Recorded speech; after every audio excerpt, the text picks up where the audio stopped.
손성환 WWF 코리아 이사장님, 유명순 한국시티은행 은행장님, 프랭크 라이스버먼 GGGI 사무총장님, 마크 버티치 주한 영국 대사관 참사관님, 그리고 내외 귀빈 여러분, 기후행동 컨퍼런스 2022 개최를 축하드립니다. 기후위기의 극복과 탄소 중립의 실현을 위해 소중한 행사를 주최해 주신 WWF 코리아 관계자 여러분과 협조해 주신 한국 UN 글로벌 컴팩트, 주한 영국 대사관, 그리고 후원해 주신 한국시티 관계자 여러분들께 감사의 말씀을 드립니다. WWF는 1961년에 출범하여 지금까지 전 세계의 자연 보존을 위하여 노력해 왔습니다. 그러나 지금 전 세계적인 기후변화로 인하여 자연 보존은 심각한 위기에 직면하였습니다. 자연 보존은 인류의 생존에 직결된 문제입니다.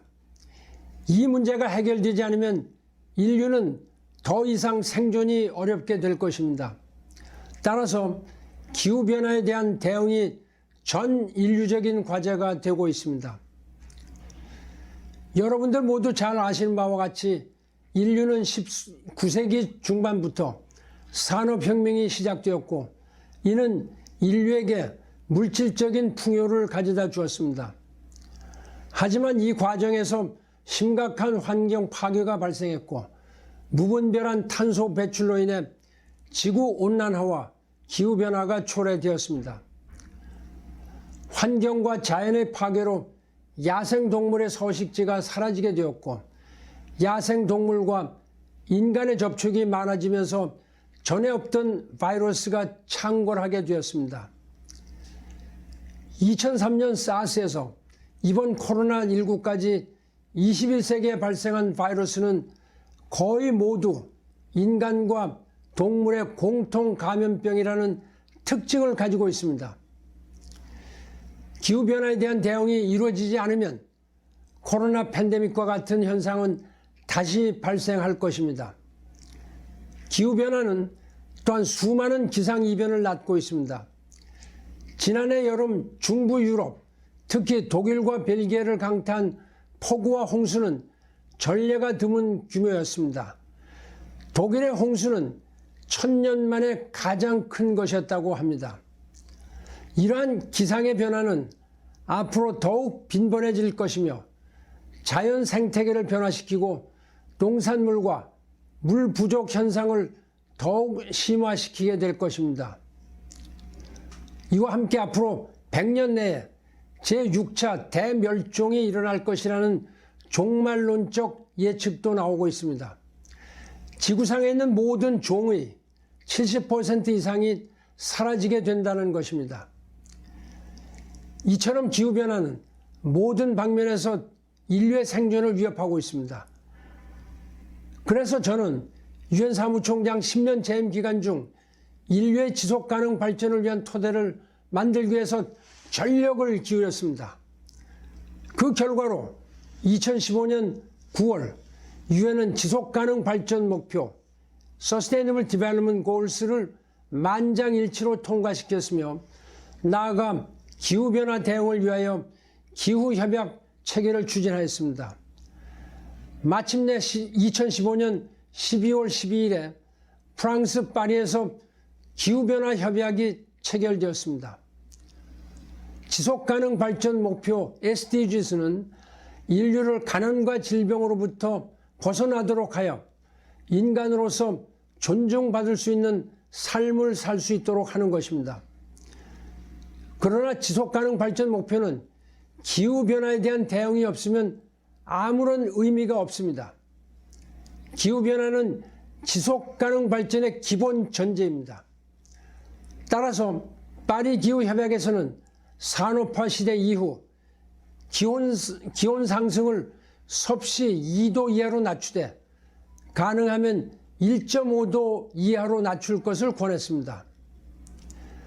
그런데 지구온난화의 속도는 예상보다 더욱 빨라지고 있습니다. IPCC, 즉 기후변화에 관한 정부 간 협의체는 1.5도 상승 도달 시점이 2021년에서 2040년 사이로 예측했습니다. 당초 예상보다 파국이 10여 년 앞당겨진 것입니다. 우리에게 주어진 시간은 불과 20년 정도입니다. 지금 우리 모두 지금 행동해야 합니다. 그 행동의 핵심은 탄소 배출을 급격하게 감축하는 것입니다. 그 이외에는 다른 방법이 없습니다. 다행히 미국, EU, 한국, 일본 등 140여 개국이 2050년까지 탄소 중립을 달성하겠다고 발표했고 중국도 2060년 달성을 약속했습니다. 지난해 11월에 열린 글래스고 컵26은 이러한 인류적 약속의 실현을 위한 중요한 일보였습니다. 비록 당초 기대보다 약한 합의가 이루어졌지만 지구 기온 상승을 섭씨 1.5도 이하로 낮추자는 파리 기후협약의 결의를 재확인하였습니다. 그리고 파리 기후협약의 이행을 위한 규칙, 룰북이 마련되어 각 국가들에 대한 엄정한 이행을 촉구할 수 있게 되었습니다. 파리 기후변화협약이 법률이라면 룰북은 시행령이라고 할 수 있겠습니다. 실로 7년 만에 시행령이 채택되어 이제 세계 모든 나라들은 의무적으로 기후변화협약을 이행해야만 합니다. 한국은 국제사회에 대한 약속을 철저하게 이행해야 합니다. 2050 탄소 중립을 반드시 이뤄내야 합니다. 그러나 이는 결코 쉬운 일이 아닙니다. 현재 우리의 경제 구조와 생활 전반이 탄소 배출 시스템으로 되어 있기 때문에 우리의 삶의 방식이 대전환이 이루어져야 합니다.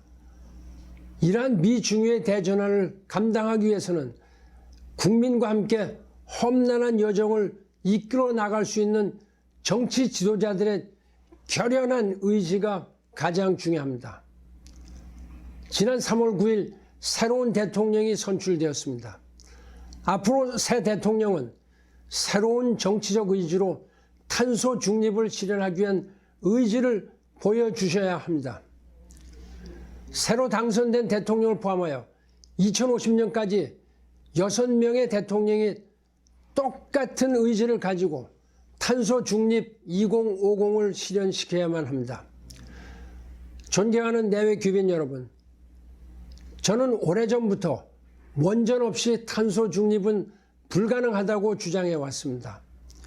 우리의 에너지 비율 중에서 원전이 차지하는 비율을 현재와 같이 약 30% 수준으로 유지하면서 재생에너지를 확대해야 합니다. 많은 전문가들이 우리나라의 지형적 조건과 기후 환경을 감안할 때 태양과 풍력과 같은 재생에너지 비율을 크게 늘리기 어렵다고 지적하고 있습니다.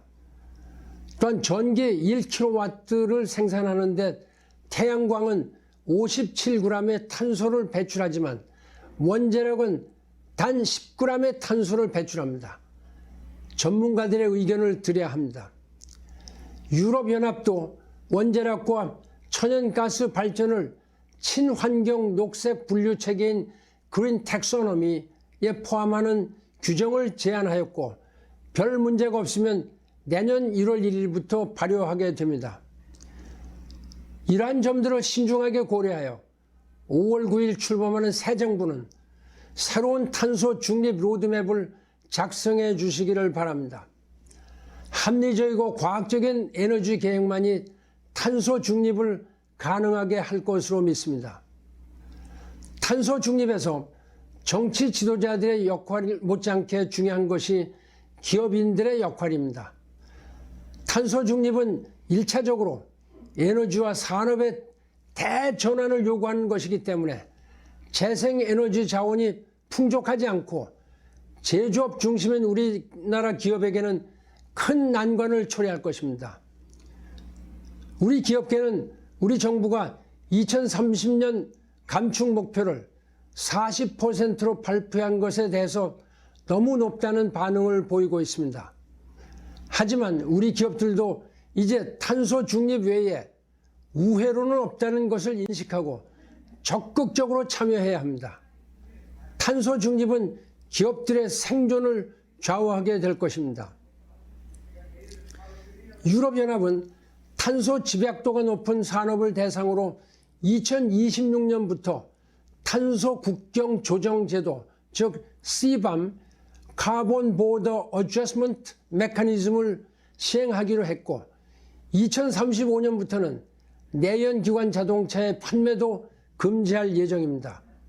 미국도 탄소 국경 조정 제도의 도입을 검토하고 있어 우리 경제에 큰 영향을 줄 것입니다. 최근에 우리 기업들이 이러한 세계적인 추세에 대비하여 ESG, 즉 Environment, Social, Governance 경영을 채택하고 있습니다. ESG가 투자의 중요한 지표가 되고 있기 때문에 피할 수 없습니다. 2030년이 되면 글로벌 금융기관의 ESG 운용자산 규모는 전체 운용자산 140조 달러의 95%에 이를 것으로 예상되고 있습니다. 결국 투자 금액의 거의 전부가 ESG 투자로 집중된다는 것입니다. 존경하는 내외 귀빈 여러분, 탄소 중립 2050은 산업화와 민주화를 이룬 대한민국의 또 하나의 거대한 역사적 도전이 될 것입니다. 탄소 중립은 선택의 문제가 아니라 우리 자신의 생존을 위해서 반드시 가야 하는 길입니다. 나아가 우리나라가 성공적인 산업화와 민주화를 통해 세계 모범이 되었듯이 탄소 중립에서도 성공하여 국제적 기후 리더가 될 수 있을 것으로 믿습니다. 그렇게 되기 위해서는 우리 국민들 모두가 일상생활에 친환경적인 의식을 가져야 합니다. 그리고 학교는 학생들에게 이를 교육시켜야 합니다. 정치인들이 확고한 의지로 무장하고 정부가 실행 가능하고 현실성 있는 계획을 설계하고 기업인들이 탄소 중립 기술을 발달시키고 시민들이 탄소 중립 친화적 일상생활을 하면 탄소 중립은 반드시 이루어질 것입니다. 마지막으로 저는 작년에 어느 한 고등학생이 쓴 환경교육에 관한 글 중에서 한 부분을 언급하면서 축사를 마치고자 합니다. 환경 문제 해결은 결국 사람이 하는 것입니다. 사람의 가치관을 바꾸는 환경교육은 꼭 필요하다고 생각합니다. 저는 국가기후환경회 의장으로 재직 시 우리나라의 초등학교에서 고등학교까지 기후변화에 관한 환경교육이 시행되어야 한다고 교육부 부총리를 비롯하여 전국의 17개 광역시 및 도의 교육감님들께 건의한 바 있습니다. 이 자리에 참석하신 여러분들도 이러한 저희 노력에 동참해 주시길 바랍니다. 세계 자연과 환경 보존을 위한 WWF의 노력을 치하하며 건승을 기원합니다. 오늘 기후행동 컨퍼런스 2022가 큰 성과를 거두시기 바랍니다. 감사합니다.